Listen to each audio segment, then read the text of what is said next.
जी, आज ये कोर्ट में सीबीआई को मार्क कर दी गई है। 120 दिन की लड़ाई जस्टिस के लिए लड़ रही हूँ, मैं रास्तों में घूम रही हूँ, कभी कोर्ट्स में, कभी पुलिस स्टेशन में, कभी डिपार्टमेंटल इंक्वायरी के लिए। मैं थक चुकी हूँ, मगर फिर भी हार नहीं मानूंगी जब तक सज़ा नहीं मिली। आपने देखा होगा माननीय जज साहब ने, जैसे मुदगिल सर ने क्वेश्चन रेज करे थे और 2 हेयरिंग के बाद तीसरी हेयरिंग में उनका बेंच चेंज हो गया था। उसके बाद अनूप चित्कारा सर के पास एंटीसिपेटरी बेल की थी, उनके भी ऑर्डर बहुत स्ट्रांग थे। आज राजेश सर ने भी इतने स्ट्रांग ऑर्डर दिए, they have become like God for me. मैं दिल से उनका धन्यवाद करती हूँ कि जस्टिस दिलाने में पब्लिक को इस तरीके के जजेस की ज़रूरत है हमारे पंजाब और हरियाणा, क्या पूरे देश में, जो एक सच्चाई को समझते हैं। They are sitting in this chair, they understand what is happening, they see the police performing किस तरीके से, उनको समझ है क्योंकि वो रोज़ ये चीज़ें देखते हैं। उन्होंने सीधा एसएसपी को बोला कि 4 महीने से तुमने उनको पकड़ा नहीं, तुमने बोला 4 महीने में इंक्वायरी ख़त्म करनी है, तो इसका मतलब ये थोड़ी ना है कि 3 तारीख को करोगे। आपने इंक्वायरी ख़त्म करनी 10 दिन में कर सकते हो।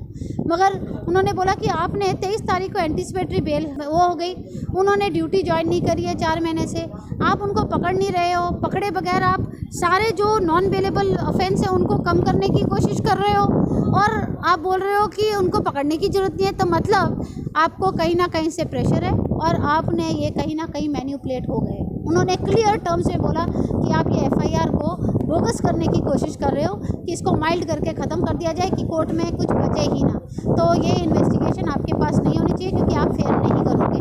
और उन्होंने शिफ्ट कर दी। हमारे लॉयर प्रीतिंदर जी और दीपिंदर बिर्ग सर वो और विश्वन और अमृत, उन्होंने बहुत लड़ाई लड़ी हमारे लिए।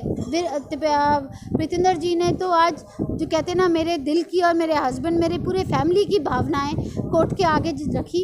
एक एक पॉइंट जो मेरे मन में था उन्होंने उसके आगे बहस करी और आज उनकी वजह से, प्रीतिंदर जी की वजह से आज हमारे को ये सीबीआई माफ हुई। काम नहीं कर रहे थे वो, उल्टा पुलिस वालों की हेल्प करते हुए पुलिस के लिए 164 के बयान करके ये बेल 307 जैसे उन्होंने कहा 10 तारीख को हमने 307 हटा दी। तो जज साहब ने बोला आप कौन होते हो, आप हटाने का आपका नहीं है, आपने कोर्ट में चार्जशीट पेश करनी है, तब डिसाइड होगा कौन सी धारा हटनी है। आपने 307 में पकड़ा नहीं और पहले आपने स्टेटमेंट ली नहीं और आपने धारा हटा दी।